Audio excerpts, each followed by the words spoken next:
नमस्कार मित्रों, जैसा कि आप लोगों को ज्ञात है कि आप लोगों के समक्ष काव्य प्रकाश का पाठ हम ला रहे हैं और इसमें हम लोगों ने 4 भाग पढ़ लिए हैं। 4 भागों में हम लोगों ने पहले उल्लास को, जिसमें काव्य का लक्षण, काव्य का प्रयोजन और काव्य का लक्षण, प्रयोजन, काव्य के हेतु, काव्य के भेद, उनके उदाहरण और अर्थों की व्यंजकता, इसको हम लोगों ने पढ़ लिया है। मैं आपको इसको पढ़ा चुका हूँ। इसके साथ ही संकेतित जो अर्थ है, शब्द की शक्तियाँ हैं, उनमें जो सबसे पहली शक्ति अभिधा है, उसके द्वारा बोधित अर्थ जो है वो संकेतित अर्थ कहा जाता है और उस अर्थ को भी हम लोगों ने पढ़ लिया। अभिधा शक्ति को भी हम लोगों ने पढ़ लिया। अब हम लोगों को यहाँ पर लक्षणा को पढ़ना है। तो मैंने कहा था कि लक्षणा का जो प्रकरण है वो चूँकि थोड़ा अलग है, इसलिए इसको हम एक अलग पाठ में पढ़ेंगे। तो इसलिए इस पाठ को मैं आपके समक्ष प्रस्तुत कर रहा हूँ। तो लक्षणा में मुख्यार्थ बाधे तद्योगे रूढ़ितोऽथ प्रयोजनात् अन्यो अर्थो लक्ष्यते यस्सा लक्षणा आरोपिता क्रिया। ये काव्य प्रकाश के अनुसार जो है लक्षणा का यहाँ पर लक्षण बताया गया है। तो देखिए, जब क्या होता है, मुख्यार्थ का बाध होता है। तो सबसे पहले आपको अभी क्या बताया जा चुका था, इसके पहले क्या पढ़ाया था, मुख्यार्थ। मुख्यार्थ मतलब क्या होता है, संकेतित अर्थ। अभी हम आपको पढ़ा चुके हैं इसके पिछले पाठ में संकेतित अर्थ। संकेतित अर्थ को ही क्या कहा जाता है, संकेतित अर्थ को ही वाच्यार्थ कहा जाता है। क्या कहा जाता है, वाच्यार्थ। तो ये जो मुख्यार्थ, वाच्यार्थ अथवा इसको क्या कहा जाता है, शक्यार्थ, इसका जब बाध रहता है तो मुख्यार्थ का बाध होने पर और तदयोगी, तदयोगी अर्थात इसी मुख्यार्थ वाच्यार्थ का जब योग, योग अर्थात संबंध, योग माने संबंध, किसके साथ में, संबंध किसके साथ रहेगा इसका, तो कहते हैं शक्यार्थ के साथ। किसके साथ, शक्यार्थ नहीं, लक्ष्यार्थ के साथ। किसके साथ, लक्ष्यार्थ के साथ संबंध रहने पर। और रूढ़िता, रूढ़ी, रूढ़ी यानी प्रसिद्धि रहने पर, रूढ़ी अर्थात प्रसिद्धि रहने पर। अथवा प्रयोजन, प्रयोजन यानी कि फल, जो कि व्यंग्य रहता है, जो कि व्यंग्य रहता है, तो वो व्यंग्य के रहने पर, व्यंग्य के रहने पर। तो इतनी चीजें जब हमारे पास रहती हैं तब अन्य अर्थः लक्ष्यते, अन्य अर्थ, अन्य अर्थ मतलब लक्ष्य अर्थ, अन्य माने लक्ष्य अर्थ, लक्ष्यते यत् सा, जिसके द्वारा अन्य अर्थ लक्षित होता है, सा लक्षणा, वो होती है लक्षणा। और वो कैसी होती है, आरोपिता क्रिया। क्रिया मतलब व्यापार, क्रिया माने वो व्यापार कहा जाता है। कैसा, आरोपित व्यापार। क्यों, क्योंकि लक्षणा वस्तुतः कहाँ रहती है, लक्षणा कहाँ रहती है, लक्ष्यार्थ में। किसमें रहती है, किसमें रहती है लक्षणा, लक्ष्यार्थ में रहती है। लक्षणा कहाँ रहती है, लक्ष्यार्थ में। लेकिन शब्द में हमको जब रखनी होती है, शब्द यानी गंगा शब्द में या अन्य किसी शब्द में, तो वो क्या हो जाती है, तो वहां पर आरोप करना पड़ता है। क्या करना पड़ता है, आरोप। इसलिए वो क्या कही जाती है, आरोपित शब्द व्यापार कहा जाता है। अब देखिए जरा, हम एक उदाहरण देकर के समझते हैं कि कर्मणि कुशलः, क्या है, कर्म में कुशल है। कर्मणि कुशलः का अर्थ क्या है, कर्म में। अब देखिए, कुशल है, कुशल शब्द का क्या अर्थ है, तो कुशल शब्द का अर्थ होता है कुशों को लाने वाला। क्या होता है, कुशों को, ला मतलब क्या है, लाती, मतलब जो कुशों का ग्रहण करता है उसको क्या कहते हैं, कुशल कहते हैं। अब कर्म में कोई कुशों को ग्रहण करता है, इस बात का कोई मतलब निकल नहीं रहा है, इसलिए कुशल का लक्षणा किसमें कर देते हैं हम, निपुण में। किसमें कर देते हैं, निपुण में। तो क्या है कि कर्म में कुशल माने कुशों को लाता है। यहाँ पर कुश मतलब होता है दर्भ, जिसको हम कुश कहते हैं ना, कुश मतलब दर्भ भी, दर्भ और कुछ पर्यायवाची हैं। तो दर्भों का ग्रहण करता है। तो कर्म में, कर्म में, कर्मणि माने कर्म में दर्भ का ग्रहण करना, कर्म में दर्भ का ग्रहण करना ये संभव नहीं है। दर्भ ग्रहणादि अयोगात्, माने संभव नहीं है कि कर्म में, किसी भी कर्म में आप नहाने जा रहे हैं, खाने जा रहे हैं, आप कहीं भी जा रहे हैं तो आप कुशों को लाएंगे क्या, नहीं नहीं। यहाँ पर कर्म में निपुण है, ये तात्पर्य है। आप कुछ भी बना रहे हैं तो उसमें आप क्या है, निपुण है। कुछ भी कर्म कर रहे हैं उसमें निपुणता से, कुशलता से कर रहे हैं, तो कुशल माने निपुण होता है। क्या नहीं है यहाँ पर? कुशों को लाने वाला नहीं है। लेकिन यहाँ पर तो भाई मुख्य अर्थ इसका क्या निकल रहा है? कुशल का, कुशों को लाने वाला, कुशों को कुशान लाति कुशला, तो दर्भ का ग्रहण करने वाला वो है मुख्य अर्थ। तो इस मुख्य अर्थ क्या है यहाँ पर? बाध है। बाध मतलब होता है बन नहीं रहा है। मुख्य अर्थ जो है बन नहीं रहा है, क्योंकि इसमें वक्ता का तात्पर्य नहीं है। तो इसलिए तद योगे, तद योगे का मतलब क्या है? ये जो मुख्य अर्थ है, इस मुख्य अर्थ का क्या रहना चाहिए? संबंध, योग रहना चाहिए। किसके साथ? इस लक्ष्य। ये देखिए, ये जो है ना, ये मुख्य अर्थ है। ये क्या है? मुख्य अर्थ है। और ये निपुण, ये क्या है? ये लक्ष्य अर्थ है। ये क्या है? लक्ष्य अर्थ है। तो इन दोनों का परस्पर क्या है? संबंध भी है। क्यों संबंध है भाई? इसलिए संबंध है क्योंकि लिखा है यहाँ विवेचकत्वादौ, क्योंकि ये दोनों विवेचक होते हैं। अगर कोई काम को बहुत अच्छे से करता है तो इसका मतलब है कि वो विवेचन किए बिना, विवेचन माने अलग अलग करना, उसको अगर बिना अलग अलग किए क्या वो कुशों को ला सकता है? क्या वो कोई काम कर सकता है जब हर चीज़ को अलग अलग तरीके से उसका विश्लेषण नहीं कर लेगा? तो इसलिए यहाँ पर कुशों में वहाँ बहुत घास फूस रहती है, तो उसको अलग करके उसमें से कुशों को निकालना, तो विवेचक धर्म है ना, उसके अंदर विवेचन करना आना चाहिए। ऐसे ही जो कर्म में निपुण होगा वो भी विवेचक होगा, वो भी एनालिसिस कर लेता होगा। तो क्या है कि यहाँ पर कुशों को लाने वाला और निपुण, इन दोनों में क्या संबंध है? इन दोनों में विवेचकत्व संबंध है। क्या है? विवेचकत्व संबंध है। तो ये हो गई ये यहाँ पर। अब फिर क्या है यहाँ पर कि कर्मणि कुशला में कोई प्रयोजन नहीं है। प्रयोजन यहाँ लिखा था ना, प्रयोजनात्, प्रयोजन मतलब फल। तो फल कोई यहाँ पर, फल माने व्यंग्य कोई यहाँ पर नहीं है। व्यंग्यार्थ कोई यहाँ पर, व्यंग्य लिखा है, व्यंग्य, कोई व्यंग्य नहीं है यहाँ पर। तो क्या है? तो यहाँ है रूढ़ी, कि जो निपुण शब्द है वो कुशल शब्द की रूढ़ी है। निपुण में रूढ़ी मतलब प्रसिद्ध है। कुशल शब्द का अर्थ निपुण होता है, ये प्रसिद्ध है, तो रूढ़ी है। तो यहाँ पर तीन चीजें बताई। सबसे पहले बताया दर्भ ग्रहणादि अयोगात्। ये इसके द्वारा क्या बताया कि मुख्यार्थ का बाध है, क्योंकि कर्मणि कुशला में कुशल शब्द का मुख्य अर्थ क्या है? कुशों को लाने वाला, ये इसका मुख्य अर्थ है। इस मुख्य अर्थ का क्या है? यहाँ पर बाध है, क्योंकि दर्भ ग्रहण करना यहाँ पर उचित नहीं है। किसी भी कर्म में कुशों को लाने वाला, ऐसा अर्थ थोड़े वक्ता कहना चाहता है। और क्या है? विवेचकत्व। ये क्या है? ये विवेचकत्व क्या है? ये संबंध है। और रूढ़ी मतलब प्रसिद्धि है। तो ये तीन चीजें होनी चाहिए। क्या होनी चाहिए? एक तो क्या होना चाहिए? बाध, और बाद में क्या होना चाहिए? योग, और योग के बाद क्या होना चाहिए? रूढ़ी। तो यहाँ पर तीन चीजें हैं, बाध भी है मुख्यार्थ का, योग माने संबंध भी है, और रूढ़ी भी है। तो तीन चीजें होने पर क्या हो जाती है? लक्षणा। तो इसलिए कुशों को लाने वाला जो होता है कुशल, उसकी लक्षणा कर देते हैं किसमें? निपुण में। उसकी किसमें लक्षणा कर देते हैं? निपुण में उसकी लक्षणा कर देते हैं। ठीक है। अब देखिए, अब देखिए यहाँ पर जो है अन्यो अर्थो लक्ष्यते यस्सा लक्षणा आरोपिता क्रिया। तो इस प्रकार से उसकी लक्षणा किसमें कर देते हैं? निपुण में कर देते हैं। अब देखिए दूसरा देखिए दिया है कर्मण कुशला इत्यादि दर्भ ग्रहणादि अयोगात्। और गंगायाम घोषा, तो गंगा में घोष यानी कि घर हो सकता है क्या? नहीं हो सकता। तो गंगा में, घोष माने घर। तो यहाँ पर जो है ना, गंगादि नाम घोषादि आधारत्वा संभवात्। जो गंगा है वो घोषादि का आधार हो सकती है क्या? घोष यानी घर, उसके अंदर गंगा में हो सकता है क्या? नहीं हो सकता। तो असंभवात्, क्या कहा? कि घोषादि के आधार का असंभव होने के कारण, माने घोषादि का आधार जो है गंगा नहीं है, असंभव है। तो यहाँ भी क्या होगा? गंगा में घोष। तो गंगा का मतलब क्या होता है? गंगा का मतलब तो वैसे क्या होता है? प्रवाह। गंगा माने क्या होता है? गंगा मतलब होता है प्रवाह, जल का प्रवाह, उसमें घोष हो नहीं सकता। तो इसलिए गंगा का अर्थ हम क्या कर देते हैं? तीर। तीर में घोष हो सकता है, इसलिए यहाँ पर क्या करते हैं?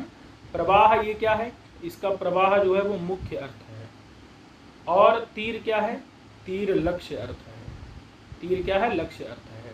तो हम क्या करते हैं? यहाँ मुख्य अर्थ का बाध हो रहा है कि नहीं? बताओ।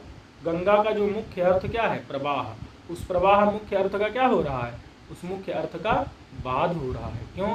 क्योंकि प्रवाह में घोष नहीं रह सकता, इसलिए घोष का आधार प्रवाह नहीं हो सकता। वही लिखा गंगादि नाम च घोषादि आधारत्वा संभवात, घोष का आधार नहीं हो सकता प्रवाह, इसलिए यहाँ मुख्यार्थ से बाधे सती, मुख्य अर्थ जो प्रवाह है उसका क्या हो गया, बाध हो गया। और फिर अब हमको दूसरी चीज क्या देखनी है, दूसरी चीज पहले हमको क्या देखना है, बाध किसका, बाध किसका देखना है, मुख्य अर्थ का। उसके बाद क्या देखना है हमको, संबंध, किसका संबंध, तो मुख्य अर्थ, और उसके बाद किसका संबंध, लक्ष्य अर्थ का। तो आप देख लो मुख्य और लक्ष्य का संबंध भी है। मुख्य अर्थ क्या है गंगा का, गंगा का मुख्य अर्थ है प्रवाह, और जो लक्ष्य अर्थ क्या है, तीर, तो तीर माने तीर में घर है ऐसा अर्थ निकलेगा, प्रवाह में तो घर हो नहीं सकता, तो तीर में घर ऐसा अर्थ निकलेगा। तो यहाँ तीर के साथ में क्या है, सामीप्य संबंध है। कौन सा संबंध है, सामीप्य। क्यों, क्योंकि जो प्रवाह है उस प्रवाह के पास में ही तो क्या है, प्रवाह के पास में ही तो तीर है, इसलिए प्रवाह और तीर दोनों मुख्य और लक्ष्य हैं, इन दोनों में संबंध क्या है, सामीप्य संबंध है। वही लिखा यहाँ सामीप्य च संबंध है, सामीप्य क्या है, इन दोनों में संबंध है, प्रवाह और तीर में। तो मुख्यार्थ का क्या हुआ, बाध भी हुआ, और इस मुख्यार्थ का लक्ष्यार्थ के साथ क्या हो गया, संबंध भी हो गया। और यहाँ रूढ़ी नहीं है, यहाँ क्या है, यहाँ प्रयोजन है। क्या प्रयोजन है, कहते हैं कि गंगा तटे घोषः इत्यादि प्रयोगात। अगर हम कहेंगे कि गंगा में घोष है, देखिए दोनों में अंतर समझिए, एक प्रयोग है गंगा में घर है, और एक प्रयोग है गंगा तीर में घर है। तो दोनों में अंतर है कि नहीं, गंगा में घर है ये हम कह करके क्या बताना चाहते हैं, ये हम कह करके बताना चाहते हैं कि गंगा की जो शीतलता पावनता है वो हमारे घर में भी है। तो अगर हम कहेंगे गंगा के किनारे, गंगा के तीर में मेरा घर है, तो इससे वो शीतलता पावनता जो गंगा के अंदर है वो घर में प्रतीत नहीं हो पाएगी। वही बता रहे हैं कि गंगा तटे घोषा अगर कहेंगे कि गंगा तीर में घोष माने घर है, अगर इत्यादि प्रयोगात इसका प्रयोग करेंगे तो ये शाम माने जिन शीतलता पावनता की, ये शाम मतलब शीतलता और पावनता, तो ये शाम माने जिन शीतलता और पावनता की नो तथा प्रतिपत्ति, न माने नहीं होती है, तथा माने उस प्रकार से, प्रतिपत्ति माने ज्ञान, इनका जो है उस प्रकार से शीतलता पावनता का ज्ञान नहीं हो पाता है। कब, जब हम कहते हैं गंगा तटे, गंगा के तट यानी कि तीर में हमारा घोष माने घर है। लेकिन जब हम क्या कहते हैं कि तेषाम माने शीतलता पावनता की प्रतीति तब होती है, कब, तेषाम पावनत्वादीनाम, पावनत्व मतलब शीतलता पावनता इत्यादि की प्रतीति, इत्यादि धर्मों की प्रतीति होती है। कब होती है, जब हम गंगायाम घोषा कहते हैं। क्या कहते हैं, जब हम गंगायाम घोषा कहते हैं तो शीतलता पावनता की प्रतीति होती है। तो तथा प्रतिपादनात्मनः प्रयोजनाच्य, तथा माने उस प्रकार से, उस प्रकार से मतलब जब गंगायाम घोषा कहते हैं तब तो प्रतीति होती है, अन्यथा गंगा तटे घोषा कहते हैं तो शीतलता पावनता की प्रतीति नहीं होती है। इसलिए यहाँ पर क्या प्रयोजन है, शीतलता पावनता का ज्ञान, शीतलता पावनता का प्रतिपत्ति, ये क्या है, प्रयोजन है। इस प्रकार के प्रयोजन के द्वारा मुख्य न, मुख्य अर्थ कौन सा हुआ यहाँ, प्रवाह, इस मुख्य अर्थ के द्वारा इस तीर जो लक्ष्य अर्थ है उस अमुख्य अर्थ का क्या कर दिया जाता है, लक्ष्य के माने बोध करा दिया जाता है। यत स आरोपिता शब्द व्यापार, और ये जो है शब्द का व्यापार है, लक्षण क्या है, शब्द का व्यापार है, और ये क्या है, आरोपित है, क्या है, आरोपित है, और ये क्या है, सांतरार्थ निष्ठा। समझिएगा, सांतर, सांतर मतलब होता है, अंतर माने होता है व्यवधान, और सांतर मतलब होता है व्यवधान सहित, और अर्थनिष्ठ लिखा है। अर्थनिष्ठ का मतलब होता है अर्थ में, निष्ठ माने रहने वाला, अर्थ में रहने वाला। तो देखिएगा ये जो होती है ना, शब्द में क्या होता है, वास्तव में शब्द में लक्षणा नहीं रहती, शब्द में क्या होती है, आरोपित होती है, और वास्तव में कहाँ रहती है लक्षणा, अर्थनिष्ठा, अर्थ में रहने वाला, अर्थ में लक्षणा रहती है, और कैसी रहती है, तो व्यवधान सहित, व्यवधान सहित। व्यवधान सहित क्यों, क्योंकि सबसे पहले जब आप जैसे गंगायाम घोषा कहेंगे तो पहले गंगा से तीर का बोध नहीं होगा, किसका होगा? पहले प्रवाह का। उस प्रवाह के द्वारा क्या होगा? फिर प्रवाह का पता चलेगा घोष। घोष माने घर प्रवाह में संभव है नहीं, तो इसीलिए हम प्रवाह की लक्षणा कर देते हैं किसमें? तीर में। तो व्यवधान हुआ ना, तीर का तुरंत बोध हुआ क्या? नहीं। पहले क्या होगा? पहले जो है मुख्य अर्थ के द्वारा, मुख्य अर्थ से क्या होगा? व्यवधान होगा, और उस व्यवधान के बाद में फिर जो है प्रवाह से तीर का बोध होगा, और वो जो तीर है उसी तीर अर्थ में क्या रहेगी? लक्षणा रहेगी। तो वास्तव में लक्षणा कहाँ रहती है? लक्ष्य में, तीर में। लेकिन हम क्या कर देते हैं? गंगा शब्द में उसको आरोपित कर देते हैं, इसलिए कहा आरोपितः शब्द व्यापारः। शब्द में ये व्यापार जो है वो क्या है? आरोपित है। ठीक है, शब्द में व्यापार है लेकिन क्या है? आरोपित है। तो इतनी बात समझ में आ गई कि नहीं? कि मुख्यार्थ का बाध होने पर, मुख्यार्थ का सत्यार्थ माने लक्ष्यार्थ और सत्यार्थ का योग होने पर, रूढ़ी अथवा प्रयोजन होने पर अन्य अर्थ जब लक्षित होता है तो उसको हम लक्षणा कहते हैं, और वो शब्द में आरोपित होती है और लक्ष्य अर्थ में वास्तव में रहती है। तो सांतर माने व्यवधान सहित, अर्थनिष्ठ माने अर्थ में रहने वाली होती है लक्षणा। और यहाँ पर व्यवधान कौन करता है? तो मुख्य अर्थ, क्योंकि सीधे सीधे गंगा से तीर का बोध नहीं होता। पहले क्या होता है? गंगा का अर्थ हम करते हैं प्रवाह, और प्रवाह में घोष माने घर संभव होता नहीं है, इसलिए हम गंगा शब्द की लक्षणा किसमें कर लेते हैं? तीर में लक्षणा कर लेते हैं। अब ये लक्षणा दो प्रकार की होती है।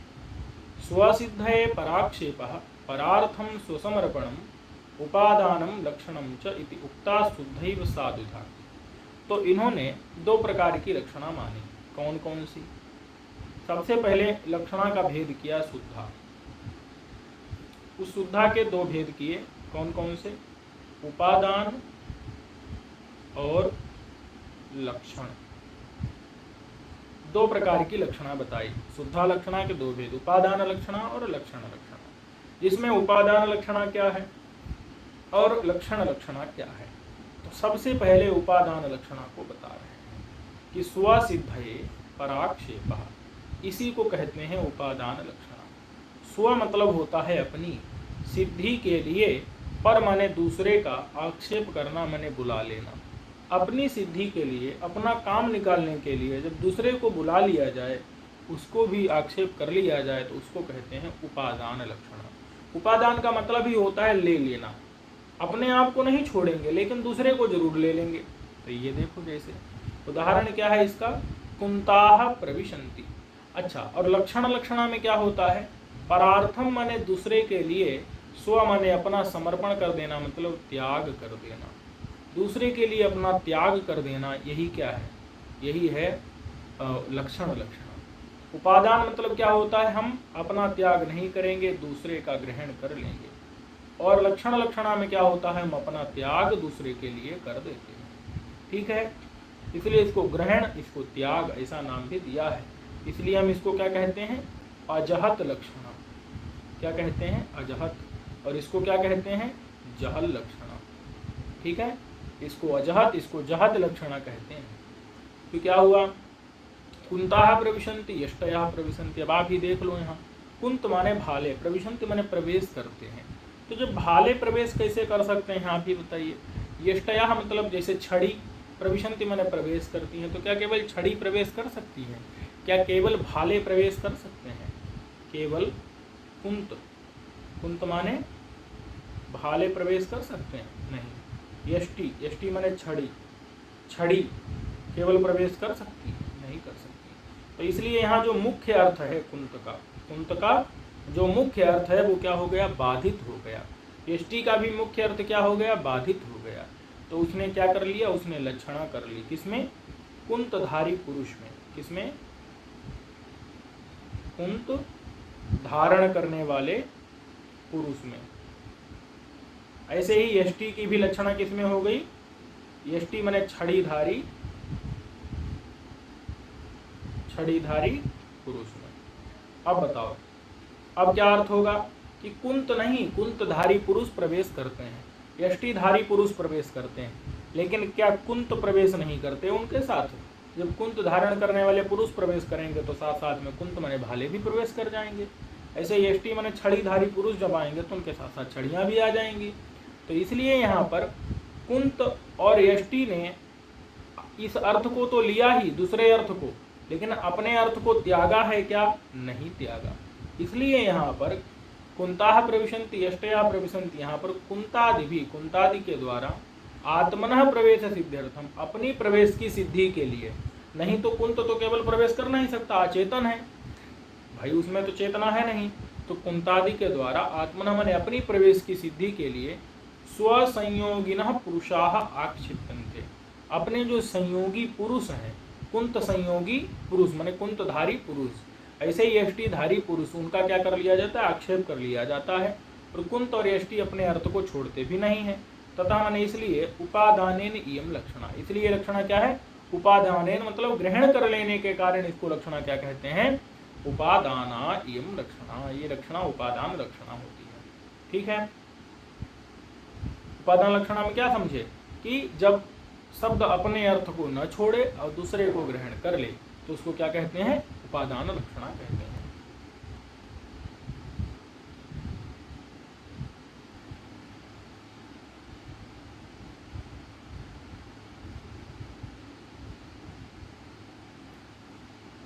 अब कहते हैं कि उपादान लक्षणा का मीमांसकों ने एक अलग उदाहरण दिया था। क्या दिया था?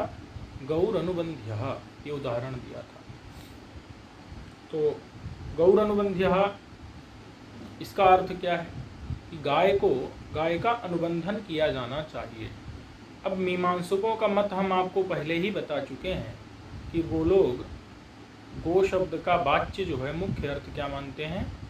गो शब्द का मुख्य अर्थ मानते हैं गोत्व।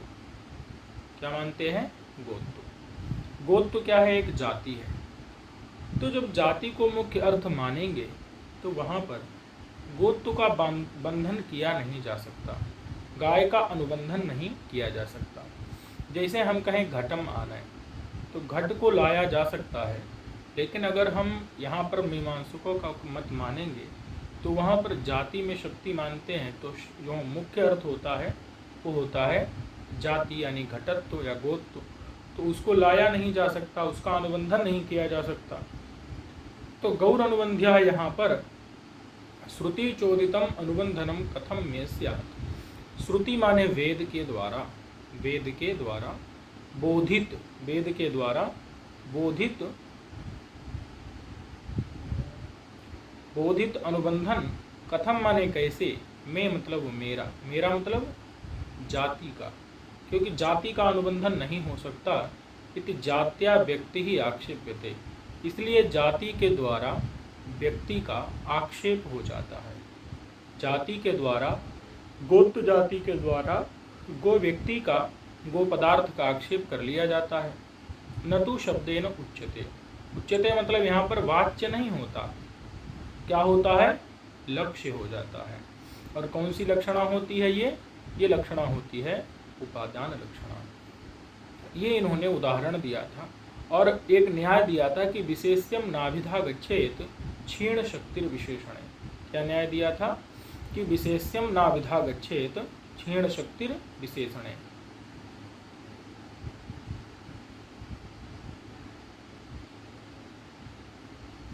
क्या न्याय दिया था? विशेष्यम नाभिधा गच्छेत क्षीण शक्तिर विशेषणे, यानी कि अभिधा शक्ति पहले किसका बोध करा देती है? गो शब्द से गोत्व का। किसका बोध करा देती है? गोत्व का। और उसके बाद फिर ये विशेषण है क्या? विशेषण है गोत्व। तो गोत्व का बोध करा देने के बाद अब वो शक्ति क्या हो गई? शक्ति क्षीण हो गई, मतलब अब नष्ट हो गई शक्ति। इसलिए अब वो शक्ति विशेष्य का बोध नहीं करा सकती। जो अभिधा शक्ति है वो विशेष्य तक पहुंचती नहीं है। विशेष्य माने गो तक, माने अब वो गो का बोध नहीं करा सकती। जब उसने गोत्व का बोध करा दिया तो अब वो गो का बोध नहीं करा सकती है। इसलिए हम क्या करते हैं? इस गो शब्द में हम लक्षणा कर देते हैं और वो लक्षणा होती है उपादान लक्षणा। ये मीमांसकों का मत था। यदि न्यायात इति उपादान लक्षणा तो नोदाहर्तव्या, या इसका उदाहरण नहीं देना चाहिए। तो आप इस वाक्य को समझ गए कि नहीं? इसमें क्या मामला है? गौर अनुबंध्या में गो शब्द का मुख्य अर्थ क्या है? मुख्य अर्थ है गोत्व। और गोत्व का आनयन या गोत्व का बंधन किया, अनुबंधन नहीं किया जा सकता है, इसलिए हम लक्षणा किस में कर लेते हैं, गो में। और गो क्या है, ये विशेष से अर्थ है, गोत्व क्या है, विशेषण है। तो क्षीण शक्ति विशेषण है, जब विशेषण माने गोत्व का बोध करा करके अभिधा शक्ति क्षीण हो गई तो अब वो विशेष से गो का बोध करवा नहीं सकती, इसलिए गो में लक्षणा कर लेते हैं, और गो लक्षणा होती है उपादान लक्षणा। तो वही यहाँ पर बता रहे हैं कि जात्या माने गोत्व के द्वारा व्यक्ति यानी गो का आक्षेप कर लिया जाता है, न तो शब्देन उच्यते, मतलब वो वाच्य नहीं होता, लक्ष्य हो जाता है। तो यहाँ पर नहीं तो श्रुति मतलब वेद में बोधित जो अनुबंधन है वो कैसे हो पाएगा, तो ये इस स्थिति को बता रहे हैं। तो कह रहे हैं कि नहीं नहीं भाई, यहाँ पर क्या नहीं होती, यहाँ पर लक्षणा नहीं होती है। कहते हैं नहीं अत्र प्रयोजनम अस्ति, नहीं अत्र प्रयोजनम अस्ति, यहाँ ना तो कोई प्रयोजन है, न वा रूढ़िरियम, ना तो यहाँ पर क्या है, रूढ़ी माने प्रसिद्धि है। तो लक्षणा में क्या होना चाहिए, या तो क्या होना चाहिए, या तो कोई प्रयोजन होना चाहिए। जैसे हम गंगायाम घोषा प्रयोग करते हैं, लक्षणा मानते हैं, तो वहाँ प्रयोजन होता है कि गंगा की शीतलता पावनता जो है वो प्रतीत होती है हमारे घर में, नहीं तो नहीं हो पाएगी। तो यहाँ पर क्या कहते हैं कि प्रयोजन हो, या तो रूढ़ी, जैसे कर्मणि कुशला उदाहरण दिया था, तो कुशल शब्द का क्या था, रूढ़ी थी, रूढ़ी यानी प्रसिद्धि थी। यहाँ तो प्रयोजन होना चाहिए अथवा क्या होना चाहिए, रूढ़ी होना चाहिए। और यहाँ गौर अनुबंध्या में ना तो कोई प्रयोजन है, ना तो यहाँ पर गाय की गो माने गो का मुख्य अर्थ गोत्व मानते हैं और गो में लक्षणा करते, इसमें कोई प्रयोजन भी नहीं है, और ना तो गो शब्द का रूढ़ी ही है गोत्व में, तो रूढ़ी या प्रयोजन कुछ भी नहीं है। तो यह उपादान लक्षणा नहीं होगी तो क्या होगा, तो बोले फिर भैया जब फिर गोत्व से गो का बोध कैसे होगा, तो कहते हैं यहाँ लक्षणा से बोध नहीं होगा, अभी तो यहाँ क्या होगा, यहाँ आक्षेप हो जाएगा। क्या हो जाएगा, आक्षेप से बोध होगा। आक्षेप मतलब क्या है, अर्थापत्ति से। अर्थापत्ति क्या होता है, अर्थापत्ति होता है जब कोई चीज किसी के बिना नहीं रह सकती तो उसको क्या कर लिया जाता है, उसके द्वारा कल्पना कर ली जाती है कि व्यक्ति अविनाभावात्तु, अविनाभाव का मतलब होता है के बिना न रह सकना, के बिना न रह सकना।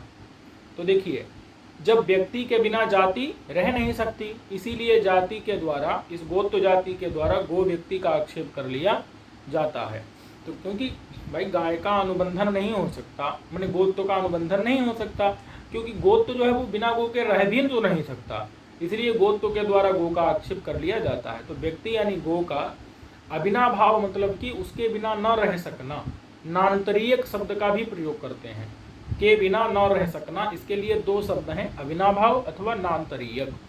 तो व्यक्ति के बिना जाति रह नहीं सकती, इसीलिए जाति के द्वारा व्यक्ति का आक्षेप कर लिया जाता है कि व्यक्ति अविनाभावात्तु जात्या व्यक्ति ही आक्षेप करते हैं। जैसे क्रियताम इत्यत्र कर्ता, अब देखो अगर हमने कहा क्रियताम मतलब कोई काम करो, तो भैया हम किसी कर्ता को ही न कहेंगे, बिना कर्ता के कोई हम किसी को क्रियताम कह सकते हैं, नहीं। तो क्रियताम के द्वारा किसी कर्ता का, जैसे त्वया क्रियताम मतलब तुम करो, अथवा रामः क्रियताम राम करे, तो यहाँ क्या है, यहाँ कर्ता का आक्षेप कर लिया जाता है, किसके द्वारा, क्रियताम इस क्रिया के द्वारा कर लिया जाता है। कुरु, हम कहें कुरु माने करो, अरे तो प्रश्न होगा ना क्या करो, भाई पकाएं, दौड़ें, खाएं, भोजन करें, क्या करें, तो कुरु कहने पर क्या हो जाता है, जैसे भोजन, इस कर्म का क्या हो जाता है, आक्षेप हो जाता है। ऐसे ही प्रविश, तो प्रविश कहने पर अरे कहाँ प्रवेश करना है, तो होना चाहिए ना, तो प्रविश कहने पर जो है गृहम का आक्षेप कर लिया जाता है, क्योंकि बिना घर के प्रवेश हो ही नहीं सकता, बिना भोजन इत्यादि किसी कर्म के कुरु नहीं हो सकता, बिना कर्ता के क्रियताम नहीं हो सकता। प्रविश गृहम, और क्या है, पिंडीम का पिंडी माने कौर को, अब कौर को क्या करना है, भक्षय खाना है ना, तो यहाँ क्या है, कौर को खाना है ना, तो इसलिए क्या है, बिना भक्षय, इसके बिना क्या हो सकता है, ये जो माने कह दिया पिंडीम, तो पिंडीम जो है ना वो बिना भक्षय के थोड़ी बन सकता है, इसलिए पिंडीम के द्वारा क्या कर लिया जाता है, भक्षय इत्यादि का आक्षेप कर लिया जाता है। अब आता है पीनो देवदत्ता दिवा न भुनते, यहाँ भी देख लो कि कोई देवदत्त है, पीन मतलब मोटा है, क्या है, मोटा है, और वो दिवा माने दिन में ना भूंगते नहीं खाता है। तो इसका मतलब क्या है, इसका मतलब है कि रात्रि में खाता है। तो इतत्र च रात्रि भोजनम न लक्ष्यते, यहाँ ऐसा नहीं है कि वहाँ रात्रि भोजन में क्या कर देते हैं, लक्षणा कर देते हैं, लक्षणा थोड़ी कर देते हैं, रात्रि भोजन में हम लक्षणा नहीं कर देते। क्या है कि रात्रि भोजन में क्या नहीं कर देते, लक्षणा नहीं कर देते, न लक्ष्यते, लक्ष्यते मतलब लक्षणा, लक्षणा नहीं होती है, रात्रि भोजन में लक्षणा नहीं करते हैं। अभी तो क्या होता है भाई, तो कहते हैं श्रुतार्थापत्ति है अर्थार्थापत्ति है बात तस्य विषयत्वात्। कहते हैं वहां पर दो प्रकार की अर्थापत्ति, या तो श्रुतार्थापत्ति या अर्थार्थापत्ति। मतलब अर्थापत्ति के दो प्रकार से भेद कह सकते हैं, शब्दाध्यारवाद और अर्थाध्यारवाद के मत में श्रुतार्थापत्ति अथवा अर्थार्थापत्ति का जो है वो रात्रि भोजन विषय होता है। तो उसका हम लक्षणा नहीं करते हैं, क्या कर देते हैं, अर्थापत्ति इस प्रमाण से क्या करते हैं, हम उसका आक्षेप कर लेते हैं, अथवा नैयायिक के मत में या सांख्यादि के मत में हम उसका क्या कर लेते हैं, अनुमान कर लेते हैं। ठीक है, क्या नहीं करते हम वहां पर, लक्षणा नहीं करते। तीनों देवदत्ता दिवा न भूंगते, यहाँ पर रात्रि भोजन न लक्ष्यते, रात्रि भोजन में लक्षणा नहीं करते, क्या कर लेते हैं, अर्थापत्ति प्रमाण के द्वारा हम उसका आक्षेप कर लेते हैं, अथवा न्याय मत में उसका अनुमान कर लेते हैं, क्योंकि वो श्रुतार्थापत्ति का अथवा अर्थार्थापत्ति का रात्रि भोजन विषय होता है, उसके द्वारा रात्रि भोजन का ज्ञान हो जाता है। अब देखिए, तो ये हमने जो है उपादान लक्षणा को देखा। अब आती है लक्षण लक्षणा। लक्षण, लक्षण मतलब होता है त्याग। तो त्याग कर दिया जाए जहां पर, उसको क्या कहते हैं, उसको कहते हैं लक्षण लक्षणा। लक्षण लक्षणा में क्या कर दिया जाता है, अपने अर्थ का त्याग कर दिया जाता है। जैसे गंगायाम घोष, तो गंगा में घोष यानी घर है। देखिए यहाँ पर कई लोगों को समझ में ना आने से उनको घबराहट हो सकती है, तो इसलिए घबराना नहीं है, इसमें क्या करना है, लगे रहना है। तो क्या होगा, चीज़ें समझ में धीरे धीरे आने लगेंगी। तो पहली बार होता है ना तो समझ में नहीं आता, लेकिन धीरे धीरे समझ में आने लगता है। तो गंगायाम घोषा है, यहाँ पर गंगा में घोष यानी घर है। तो यहाँ पर बताओ, गंगा मतलब प्रवाह, गंगा का मुख्य अर्थ क्या है, प्रवाह। तो प्रवाह में घोष हो सकता है क्या, नहीं, इसलिए हम क्या करते हैं, उसकी तीर में लक्षणा कर देते हैं। तो यहाँ पर तीर मतलब तट, तीर माने तट, तो तट में लक्षणा करते हैं। तो इत्यत्र तटस्य घोषाधिकरणत्व सिद्ध है, कि जो तट है वो क्या है, घोष का अधिकरण है। घोष यानी कि घर का, तट क्या है, घर का अधिकरण है। तो गंगा तो नहीं है, मैंने प्रवाह तो नहीं है यहाँ पर। तो जो गंगा शब्द है वो अपने स्वार्थ को, स्वार्थ माने प्रवाह को, अर्पयति माने त्याग देता है। क्यों, क्योंकि अगर गंगा शब्द का अर्थ प्रवाह जब तक बना रहेगा तब तक घोष यानी घर वहाँ पर अधिकरण, घर का अधिकरण वो बन पाएगा, नहीं बन पाएगा। क्योंकि घोष माने घर का अधिकरण, तो घर का अधिकरण तट बन सकता है, लेकिन क्या प्रवाह कभी भी बन सकता है, नहीं। इसलिए गंगा शब्द अपने प्रवाह रूपी मुख्य अर्थ को, स्वार्थ को क्या करता है, छोड़ देता है, और इस तीर रूपी अर्थ को ग्रहण कर लेता है गंगा शब्द। तो तीर अर्थ में क्या हो जाती है, लक्षणा। इसलिए तीर अर्थ क्या होता है, लक्ष्य अर्थ। लक्ष्य अर्थ का ही ग्रहण किया जाता है, प्रवाह रूपी मुख्य अर्थ का ग्रहण नहीं किया जाता है। तो तट जो है वो घोष का अधिकरण बन जाए, इसलिए गंगा शब्द अपने स्वार्थम अर्पयति माने अपने स्वार्थ माने प्रवाह को त्याग देता है। तो इत्येवम आदौ लक्षणा लक्षणेन ऐसा लक्षणा, यहाँ पर क्या है, लक्षणेन माने लक्षण मतलब है त्याग, लक्षण माने त्याग। क्या कर दिया, गंगा ने अपने मुख्य अर्थ प्रवाह का त्याग कर दिया और लक्ष्य अर्थ तीर का ग्रहण कर लिया, इसलिए यहाँ पर लक्षणा कौन सी होती है, यहाँ पर लक्षण लक्षणा कही जाती है। कहते हैं ये दोनों प्रकार की लक्षणा, कौन कौन सी दोनों प्रकार की, उभय रूपा। उभय रूपा का मतलब है उपादान लक्षणा और लक्षण लक्षणा। ये दोनों प्रकार की लक्षणा क्या होती है, ये च यम शुद्धा, ये शुद्धा लक्षणा है। क्यों शुद्धा लक्षणा है, उपचारेण अमिश्रितत्वात्, क्योंकि इसमें उपचार नहीं होता। क्या नहीं होता है इसमें, उपचार नहीं होता। बोले उपचार क्या है? कहते हैं उपचार कहते हैं दो अलग अलग चीजों का सादृश्य के कारण एक रूप में प्रतीत होना। क्या? दो भिन्न भिन्न माने अलग अलग वस्तुओं का सादृश्य के कारण एक रूप में प्रतीत होना। एक रूप में प्रतीत होना, यही क्या है? प्रतीत होना ही क्या है? उपचार है। दो भिन्न भिन्न वस्तुओं का सादृश्य के कारण एक रूप में प्रतीत होना क्या है? उपचार है। जैसे जैसे हम कहते हैं कि तू गधा है। क्या कहते हैं? तू गधा है। यहाँ क्या है? यहाँ उपचार है, क्योंकि जो तू है वो गधा तो नहीं है, वो तो मनुष्य है। तो दो भिन्न भिन्न वस्तुएं हैं कि नहीं, लेकिन सादृश्य के कारण कि जो जड़ता और मंदता गधे में है वही तुझ में भी है, इसलिए तुम दोनों एक रूप में प्रतीत हो रहे हो। इसलिए यहाँ पर क्या है? उपचार है। अथवा हम कह देते हैं, क्या कह देते हैं? तू सिंह है। तो तू सिंह तो नहीं है भाई, शेर अलग है, तू अलग है। तो दोनों भिन्न भिन्न क्या है? पदार्थ हैं। लेकिन सादृश्य के कारण जो क्रूरता, जो शूरता, जो शूरवीरत्व है वो उस जो सिंह में है वही तुम्हारे में है। इसलिए सादृश्य के कारण एक रूप में यहाँ पर तुम दोनों प्रतीत हो रहे हो। इसलिए यहाँ पर क्या होता है? यहाँ उपचार होता है। ऐसे हम कहते हैं जैसे सिंहो माणवका, ये माणवक तो सिंह है, बालक क्या है? ये सिंह है। तो वहाँ क्या है? उपचार है। हमने कह दिया गौर बाहिका, ये बाहिक माने चरवाहा तो गाय है, तो वहाँ क्या है? उपचार है। वास्तव में दोनों अलग अलग हैं, लेकिन सादृश्य के कारण दोनों एक रूप में प्रतीत हो रहे हैं।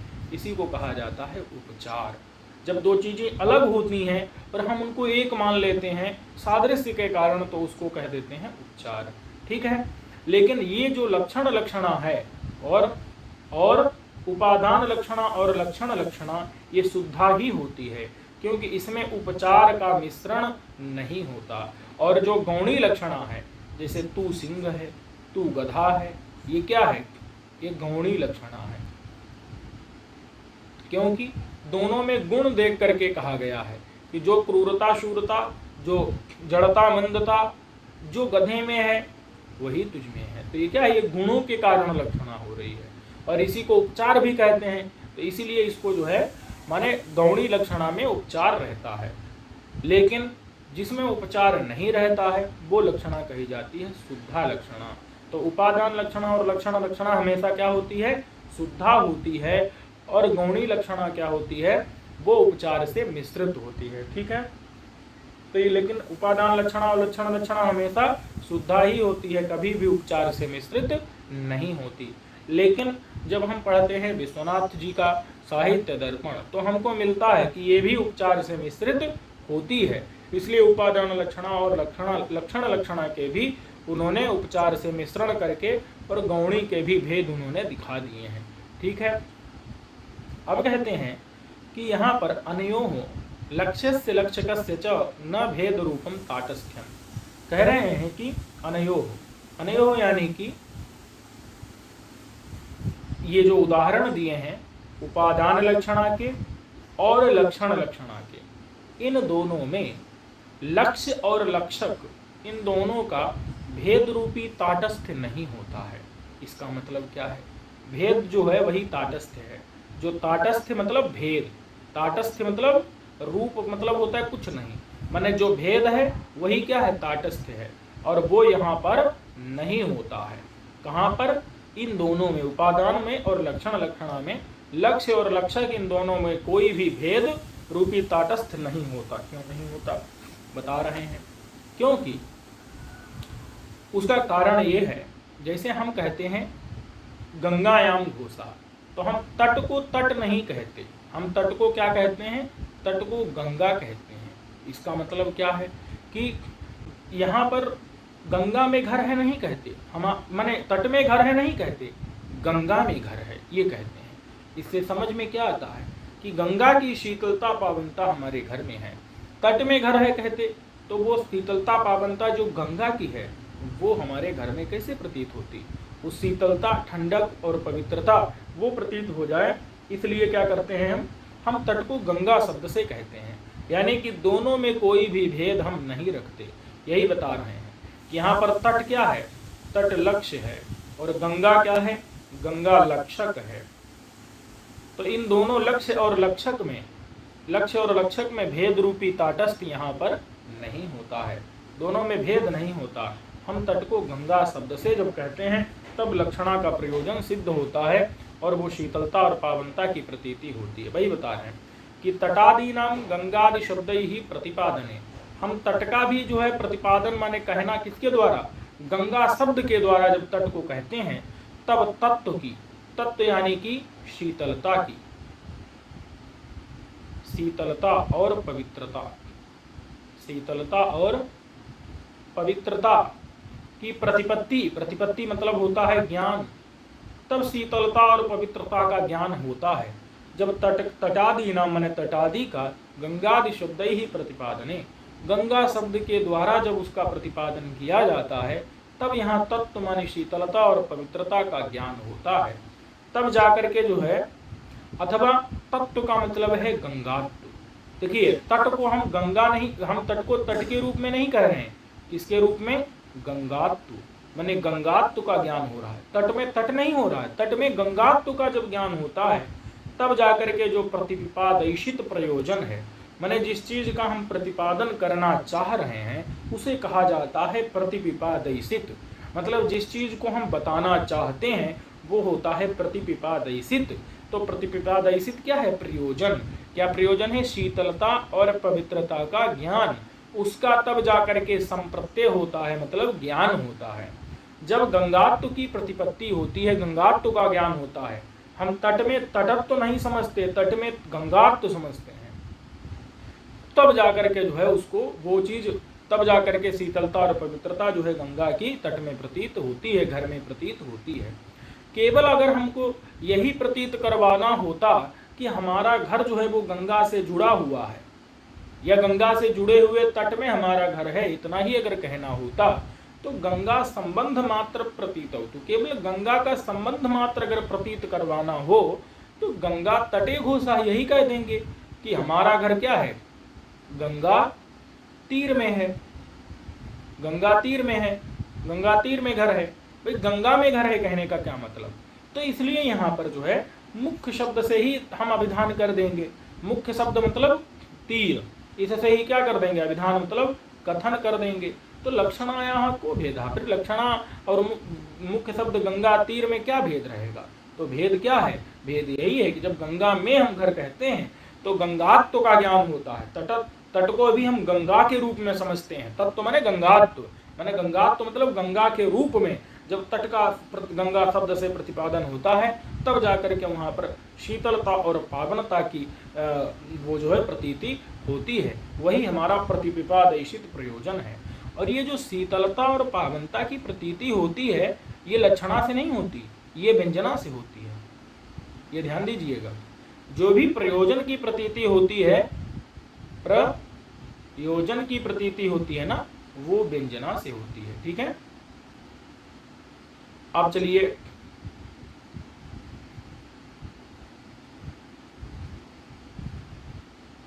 अब कहते हैं कि ये दो प्रकार की लक्षणा है। एक पहले लक्षणा के हमने दो भेद किए, कौन कौन से, पहले तो एक किया शुद्धा, शुद्धा के दो भेद किए, लक्षण लक्षणा और उपादान लक्षणा। अब आती है दो प्रकार की लक्षणा, कौन कौन सी, सारोपा और साध्य बसाना। कौन कौन सी आ रही है, सारोपा और साध्य बसाना। देखिए दो प्रकार की लक्षणा सामने आ रही है, कौन कौन सी, सारोपा और साध्य बसाना। तो पहले तो हम इसका मतलब समझ लेते हैं कि सारोपा का मतलब होता है जहां पर आरोप्यमाण और आरोप का विषय, जहां पर यत्र उक्तौ, जहां पर कहे गए हों, विषयी विषयस्तथा, विषयी का मतलब होता है आरोप्यमाण और विषय मतलब होता है आरोप का विषय। आपने उपमा अलंकार पढ़ा होगा, तो उसमें हम सरल रूप से कह सकते हैं कि आरोप का जो विषय होता है वो होता है उपमेय, और विषयी होता है उपमान। आरोप प्रमाण भी कौन होता है? उपमान, ठीक है। और आरोप का विषय कौन होता है? उपमेय, ठीक है। अथवा हम और भी कुछ कह सकते हैं, जैसे उपमान जो होता है उसका आरोप किया जाता है, उपमेय जो होता है उसमें आरोप किया जाता है, ठीक है। तो इसको हम कह सकते हैं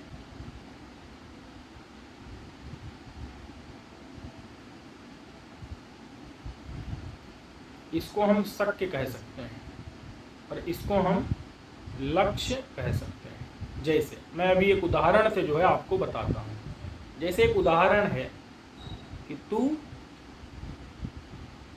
गधा है, तो तू गधा है, इस उदाहरण से थोड़ा समझते हैं कि तू तो गधा है नहीं, तो कुछ तो है यहाँ अंतर। अब देखिए, जो तू है उसमें गधात्व धर्म रह रहा है, तो तेरी तुलना किससे कर दी मैंने? गधा से। मतलब यहाँ पर, अथवा कोई दूसरा शब्द ले सकते हैं, तो यहाँ पर क्या है, ये जो तू का मतलब कोई भी हो सकता है भाई, इसलिए तू गधा है मैंने किसी से कहा, तो वहां पर जो है मैंने तू की तुलना किससे कर दी? मैंने तेरी तुलना किससे कर दी? मैंने गधा से कर दी। तो यहाँ पर गधा क्या हो जाएगा? गधा हो जाएगा। जिससे हम तुलना करते हैं वो उपमान होता है। क्या होता है? उपमान होता है। जिसकी तुलना करते हैं वो क्या होता है? उपमेय होता है। अब देखो, बात यह है कि जो तू है वो तू तो गधा नहीं है, तू तो गधा नहीं है, लेकिन तेरे अंदर गधात्व धर्म रह रहा है। क्यों? जो जड़ता मूर्खता गधे में है वही तुझ में भी है। तो इसलिए यहां पर क्या कर दिया? इस गधात्व धर्म का क्या कर दिया? गधात्व की बजाय गर्धव लिख देते हैं, संस्कृत में थोड़ा अच्छा लगेगा, मतलब समझ जाइएगा क्या होता है। गधात्व की जगह क्या लिख देते हैं? गर्धव, ठीक है। तो गर्धभत्व, इस धर्म का क्या कर देते हैं हम? आरोप कर देते हैं किसमें? तू में। तो गर्धभत्व धर्म जिसका आरोप करते हैं ना, जिसका आरोप करते हैं वो होता है आरोप्यमाण। क्या होता है? आरोप्यमाण। हमने क्या किया? तू गर्धव नहीं है, लेकिन तुझमें गर्धभत्व धर्म का आरोप कर दिया, तो गर्धभत्व धर्म क्या हो जाएगा? ये गर्धव जो हो जाएगा वो आरोप्यमाण हो जाएगा। अब तुझमें आरोप किया है तो तू क्या है? आरोप का आधार है। तुझमें हमने आरोप कर दिया, आरोप मैंने कल्पना कर दी, है नहीं तेरे अंदर गर्धव, तो हमने कह दिया है, तो ये क्या है? आरोप कर दिया, कल्पना कर ली हमने, तो तू क्या हो जाएगा? आरोप का विषय हो जाएगा। क्या हो जाएगा? आरोप का विषय हो जाएगा, ठीक है। तू आरोप का विषय हो जाएगा। अच्छा, अब एक चीज और समझना है कि तू जो है वो शक्य है और गर्धव जो है वो लक्ष्य है। क्यों? क्योंकि तू तो गर्धव हो नहीं सकता। ये है कि अगर हम कहें कि तुम्हारे सदृश गर्धव है, या हम क्या कहें? गर्धव सदृश तुम हो। क्या है? गर्धव सदृश तुम हो। तो हम फिर इसको जो है ना यहां पर जो है ना, इसको क्या कर देते हैं? इसको शक्य कर देते हैं। ये प्रयोग के भेद से भाई परिवर्तन हो जाता है, इसलिए आप लोग चिंता मत करिएगा। इसको हम क्या कर देते हैं? लक्ष्य कर देते हैं, ठीक है। तो देखिए यहां पर क्या है कि जो तू है, तो तू तो गर्धव हो नहीं सकता है, तो हम गर्धव की लक्षणा किसमें कर देते हैं? गर्धव सदृश में। किसमें कर देते हैं? गर्धव सदृश में। गर्धव सदृश कौन है? गर्धव सदृश तू है, यानी कि तेरे में लक्षणा कर देते हैं, ठीक है। गर्धव की लक्षणा किसमें कर देते हैं? गर्धव सदृश तू में। तो ये क्या हो गया? ये लक्ष्य हो गया। जो गर्धव सदृश तू है वो क्या है? लक्ष्य है। और जो गर्धव है वो क्या है? वो वाच्य है। वो क्या है? वो वाच्य है। और गर्धव सदृश जो तू गर्दभ के सदृश कौन है? तू ही है। तो तू जो है वो क्या है यहाँ पर? तू यहाँ पर लक्ष्य है। ठीक है, तो जो आरोप का विषय उपमेय होता है वो लक्ष्य होता है, और आरोप का जो मतलब जिसका आरोप किया जा रहा है वो आरोप का क्या होता है? आरोप प्रमाण भी कह सकते हैं, अथवा हम उसको विषयी भी कहते हैं। क्या कहते हैं? विषयी।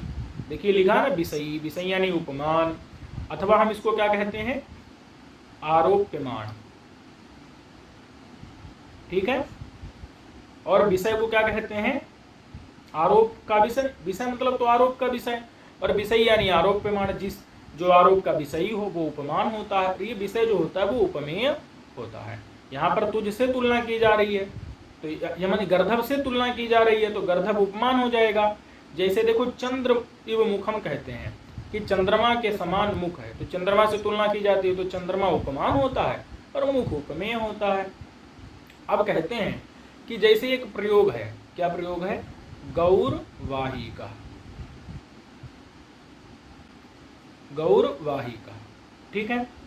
तो यहां पर गौ का मतलब होता है गाय, गाय की जगह बैल कर देते हैं, गौ माने बैल, और वाहिक मतलब होता है चरवाहा। तो जो चरवाहा है, चराने वाला है, क्या वो बैल है? नहीं।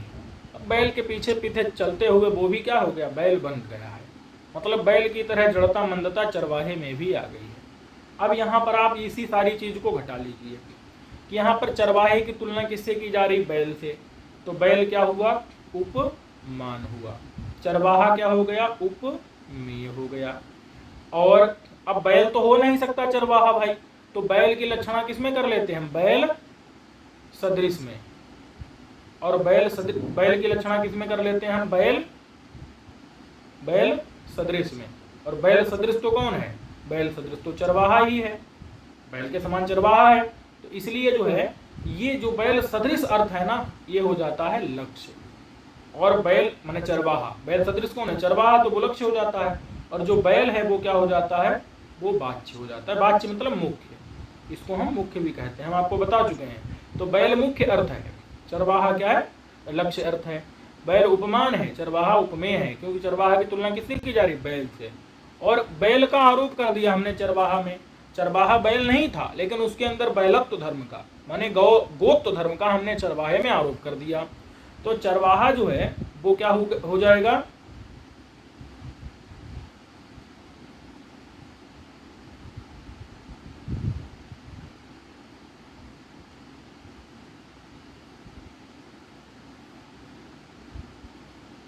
तो चरवाहा क्या हो जाएगा?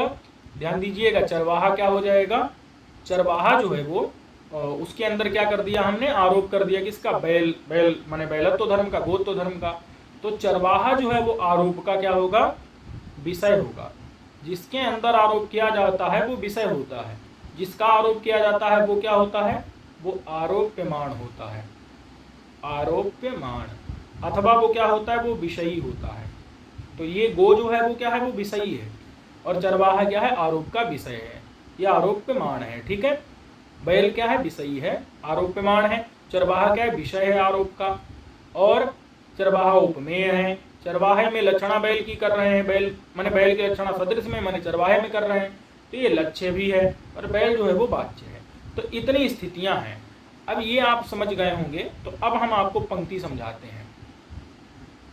तो पंक्ति में लिखा हुआ है कि आरोप्यमाण माने विषयी और विषय। आरोप्यमाण मतलब क्या है? विषयी, और विषय माने उपमेय माने आरोप का विषय। यत्र माने जहां पर, अनपहनुत भेदौ, जहां दोनों का जो भेद है, भेद अनपहनुत मतलब छिपा हुआ न हो, जहां दोनों का भेद छिपा हुआ न हो। दोनों पता है भाई, हमको पता है ना कि ये दोनों क्या हैं? अलग अलग हैं एकदम। हमको पता है कि नहीं कि जो गाय है वो वाहिक नहीं है, जो चरवाहा है वो थोड़े वाहिक माने गाय माने बैल थोड़ी हो सकता है। गौ मतलब बैल भी होता है, तो जो चरवाहा है वो बैल हो सकता है क्या? नहीं हो सकता भाई। दोनों का भेद क्या है? छिपा हुआ नहीं है, हमको पता है दोनों अलग अलग चीजें हैं। उसके बावजूद क्या होता है? उसके बावजूद यहाँ पर दोनों को सामानाधिकरण ने निर्देश कर दिया। इनका भेद मतलब अलगाव, अलग अलग होना, इनका छिपा हुआ नहीं है। फिर भी यहाँ पर क्या कर दिया, सामानाधिकरणेन, माने एकदम अभेद रूप में क्या कर दिया है, एक रूप में। सामानाधिकरणेन का मतलब क्या है, एक रूप में। एक रूप में कब होंगे, जब दोनों में एक ही विभक्ति का प्रयोग कर दिया जाएगा। एक रूप में कब होंगे, जब एक ही विभक्ति का प्रयोग कर दिया जाएगा। तो जब निर्दिश्यते मैंने निर्देश किया जाता है तो वो लक्षणा सारोपा होती है। वही बता रहे हैं कि सारोपा अन्या तु, जब सारोपा अन्य कब होती है, जहां पर विषय और विषय सामानाधिकरणेन कह दिए जाते हैं। तो देख लीजिए यहाँ पर क्या है, गौरबाहिका, यहाँ पर गौह और बाहिका दोनों में क्या है, दोनों में एक ही विभक्ति का प्रयोग है। इसलिए क्या है, दोनों एक ही रूप में कह दिए गए हैं कि जो बैल है वही बाहिक माने चरवाहा है, इसलिए यहाँ पर सारूपा है। अब देखिए साध्य बसाना में कोई अंतर ही नहीं है कि बस जब आपको क्या करना है, आपको ये जो आरोप का विषय था, कौन आरोप का विषय कौन था, चरवाहा, उसी को उपमेय भी कहते हैं, उसी को लक्ष्य भी कहते हैं, और वही क्या है, वो बैल के सदृश भी है। उसको जब आप गायब कर दो और सिर्फ किसको रखो, उपमान का प्रयोग करो, वाच्य का प्रयोग करो, आरोप प्रमाण का प्रयोग करो, आरोप के विषयी का प्रयोग करो, तो क्या हो जाती है, साध्य बसानिका। साध्य बसाना का मतलब ही होता है जहां पर विषय के द्वारा विषयी को गायब कर दिया गया हो। ठीक है, विषय के द्वारा विषयी को गायब कर दिया गया हो तो उसको क्या कहते हैं, साध्य बसाना। वही लिखा है, विषयी अंतः कृते अन्यस्मिन् सा स्यात् साध्य बसानिका, कि विषयिणा, विषयिणा का मतलब क्या है,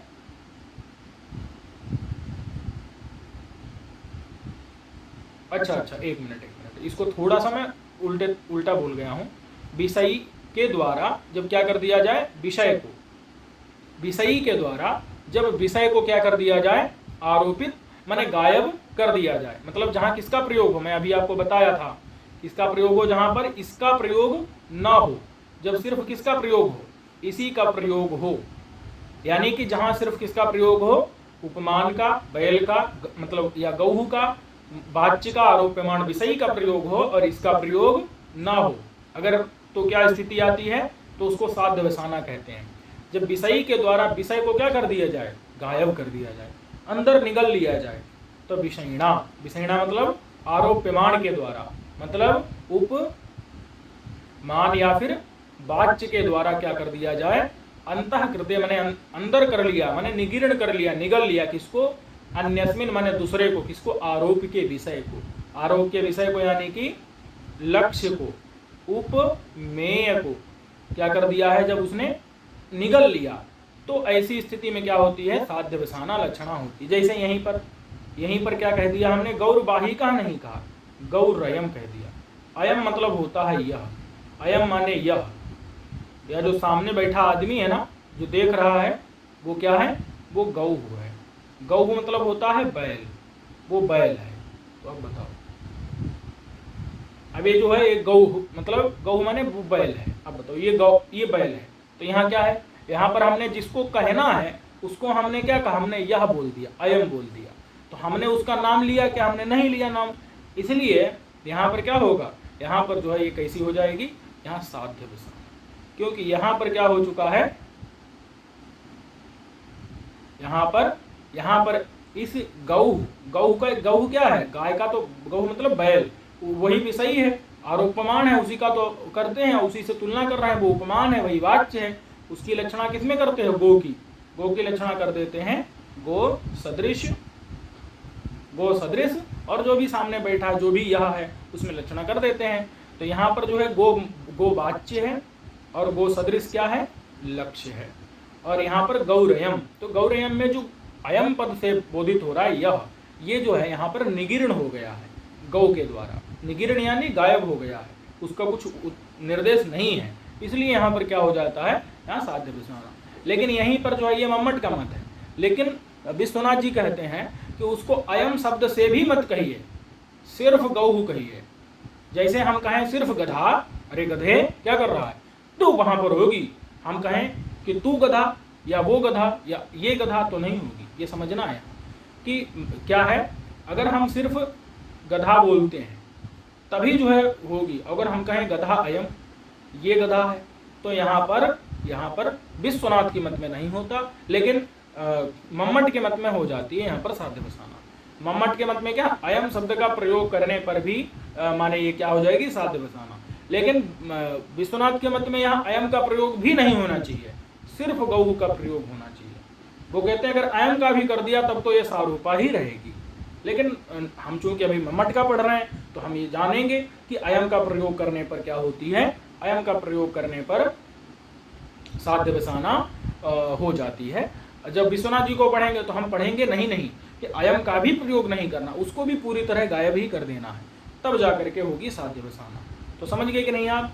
जहां पर सिर्फ वाच्य का प्रयोग किया जाए, लक्ष्य का प्रयोग ना किया जाए, एक ही शब्द दिया जाए, दो शब्द ना दिए जाएं, तो वहां क्या होती है, वहां पर साध्य बसाना होती है। ठीक है,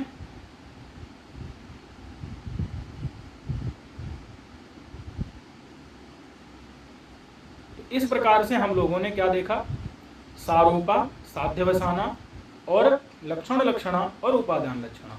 ठीक है,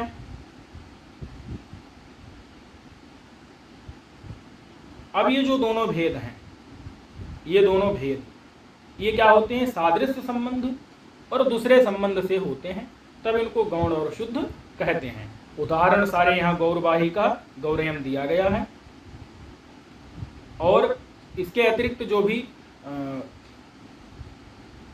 यहाँ पर चीजें दी गई हैं तो उनको हम क्या करते हैं, देखिए समय हो चुका है तो अब हम इसको यहीं तक रखते हैं।